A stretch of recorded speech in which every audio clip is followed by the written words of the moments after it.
کھاتے ہیں تیرے در کا، پیتے ہیں تیرے در کا۔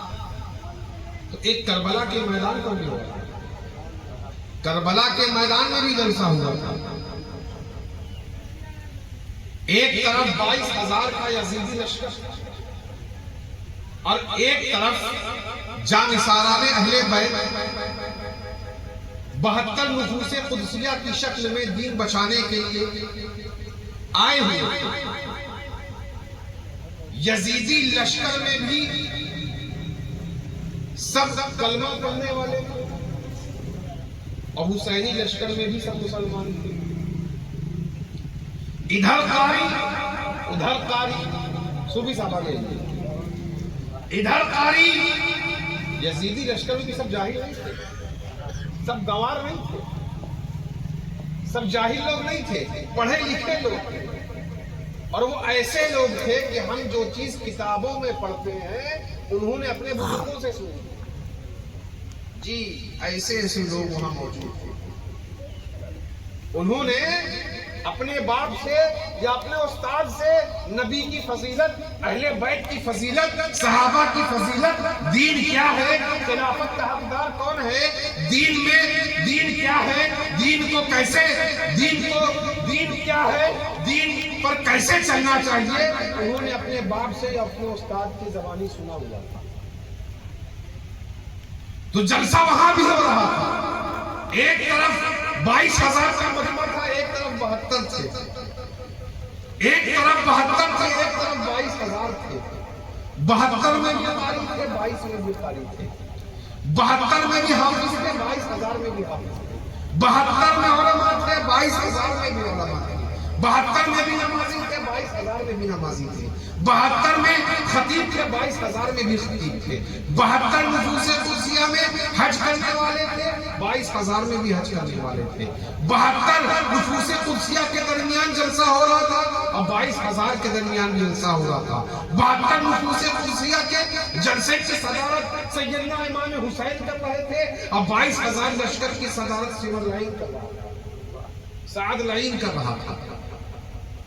وہاں بھی جلسہ ہو رہا تھا، ادھر نمازی ادھر نمازی، ادھر قاری ادھر قاری، ادھر حافظ ادھر حافظ، ادھر فتویٰ دینے والے ادھر فتویٰ دینے والے، ادھر شریعت کے چلنے والے ادھر بھی بظاہر شریعت کے چلنے والے۔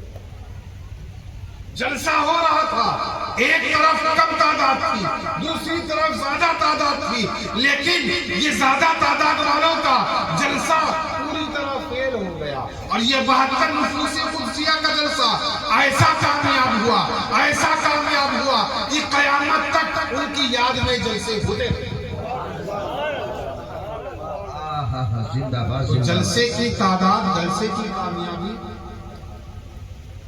جلسے کی کامیابی جو ہوتی ہے لوگوں کی تعداد پر نہیں ہوتی، جن کے نام کا جلسہ ہو رہا ہے، جن کے ذکر کی ہم محفلیں سجا رہے ہیں، وہ قبول فرمائیں، وہ کہہ دیں کہ ہمارے عاشق یہاں بیٹھے، وہ مسکرا کر اپنے عاشقوں کی بزم کو دیکھ لیں تو یقیناً ہمارا جلسہ کامیاب ہے۔ سنا ہے آپ ہر عاشق کے گھر تشریف لاتے ہیں، میری محفل میں بھی ہو جائے چلا یا رسول اللہ۔ سمجھ رہے ہیں؟ تو ہم اور آپ اس وقت ذکر سرکار یوسف علی میں بیٹھے ہوئے ہیں۔ یہ سنیوں کو کیا ہو گیا ہے کہ ہر جگہ ذکر کی محفل کیوں؟ آپ دیکھتے ہوں گے کہ کہیں محفل ہوتی ہے میلاد النبی کے نام سے، کہیں محفل ہوتی ہے ذکر نبی کے نام سے، کہیں رحمت للعالمین کانفرنس ہوتی ہے، کہیں خلفائے راشدین کانفرنس ہوتی ہے، کہیں ذکر مولا علی ہوتی ہے، کہیں شہدائے کربلا کے نام سے کانفرنس ہوتی ہے، کہیں غریب نواز کے نام پہ جلسہ ہو رہا ہے، کہیں غوث اعظم کے نام کی بزم سجائی جا رہی ہے، کہیں شیخ شمس الدین یحییٰ منیری رحمۃ اللہ علیہ کے ذکر کی محفل کو سجایا جا رہا ہے، کہیں سیدی اعلیٰ حضرت کے نام کی محفل ہو رہی، کہیں مفتی اعظم کے نام کی محفل ہو رہی، کہیں سرکار تیغ علی کے نام کی محفل ہو رہی ہے، کہیں سرکار یوسف علی کے نام کی محفل ہو رہی ہے۔ سنیے کو کیا ہو گیا ہے کہ ہر جگہ ذکر کی محفل ہی کیا کرتے ہیں۔ تو دوستو سنی جو ہے، سنی احسان فراموش نہیں کرتا۔ سنی ہمیشہ اپنے محسنوں کو یاد کرتا ہے، جنہوں نے اس پر احسان کیا ان کو یاد کرتا ہے۔ اور ہمارے پاس تو تین ہے، ایک دین لانے والا، ایک دین پھیلانے والا اور ایک دین بچانے والا۔ زندہ باد۔ ہم ذکر مصطفیٰ کی محفلیں اس لیے سجاتے ہیں کہ مصطفیٰ جان رحمت دین کو لانے والے، مصطفیٰ کے ذکر کی محفل، مصطفیٰ کے میلاد کی محفلوں کو ہم اس لیے سجاتے ہیں کہ مصطفیٰ ہمارے دین کو لانے والے ہیں، اور ان بزرگوں کی محفلوں کو ہم اس لیے سجاتے ہیں کہ یہ دین پھیلانے والے ہیں۔ سرکار شیخ شمس الدین مخدوم جہاں یحییٰ منیری رحمت اللہ علیہ دین پھیلانے والے ہیں، غریب نواز دین پھیلانے والے ہیں، سرکار تیغ علی دین پھیلانے والے ہیں، سرکار یوسف علی دین پھیلانے والے ہیں، مخدوم سنہ دین پھیلانے والے ہیں۔ ان دین پھیلانے والوں کو بھی ہم یاد کرتے ہیں۔ اور تیسرا ہمارا امام سرکار سیدنا امام حسین اور شہداء کربلا کی یاد ہم اس لیے کرتے ہیں کہ کربلا کا امام ہمارے دین کو بچانے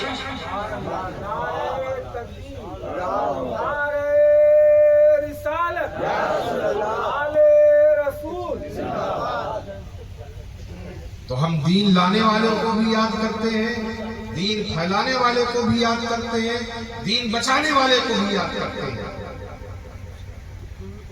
سنی اپنے محسنوں کو کبھی نہیں بھولتا، اور لوگ ہیں جو اپنے محسنوں کو فراموش کر دیتے ہیں۔ آپ دیکھ رہے ہوں گے یہ جو بہار میں آپ کو جگہ جگہ مسجدیں نظر آ رہی ہیں، مدارس نظر آ رہے ہیں، خانقاہیں نظر آ رہی ہیں، یہ داڑھیاں نظر آ رہی ہیں، یہ ٹوپیاں نظر آ رہی ہیں، اپنوں کی بھی اور غیروں کی بھی، جتنی بھی میناریں ہیں، یہ سب کس کی وجہ سے ہے؟ کون دین کو یہاں پھیلایا؟ شیخ شمس الدین یحییٰ منیری۔ آپ چلے جائیے مخدوم جہاں، ان کو لوگ بہت لوگ مخدوم بہار کرتے ہیں، حالانکہ وہ مخدوم بہار نہیں، مخدوم جہاں، مخدوم جہاں شیخ شمس الدین یحییٰ منیری۔ اور بہار کے دور دراز میں جتنے بھی بزرگان دین ہیں، جن کا نام ہم جانتے ہیں، جن کا نام ہم نہیں بھی جانتے، سب کی کاوشیں ہیں، سب کی کوششیں ہیں، سب کی قربانیاں ہیں۔ ابھی مجھ سے پہلے خطیب صاحب کیا فرمایا تھے، کس طرح سرکار تیغ علی شاہ رحمۃ اللہ علیہ کیسے دین پھیلایا، کس طرح دین کی تبلیغ کی، جب لوگ کلمہ نہیں جانتے تھے، بچے کلمہ نہیں پڑھ سکتے تھے، کس طرح بچوں کو کلمہ سکھایا، صرف جانتے تھے کہ ہم مسلمان ہیں، کس طرح دین کو پھیلایا۔ آپ دیکھیں یہ بزرگوں کی برکتیں ہیں، یہ جتنی بھی ٹوپیاں ہیں سب انہی کے قدموں کی وجہ سے ہیں۔ اگر یہ اسلاف، یہ بزرگان دین ہمارے درمیان نہ آتے تو ہم کو یہ سب نظر نہیں آتا۔ یہ رونقیں، یہ مسجدوں کی میناریں، یہ مزاروں کے گنبد، یہ مسجدوں سے اللہ اکبر کی صدائیں، یہ مدارس سے قال اللہ قال رسول کی صدائیں، یہ سب انہی بزرگوں کی برکتوں کی وجہ سے۔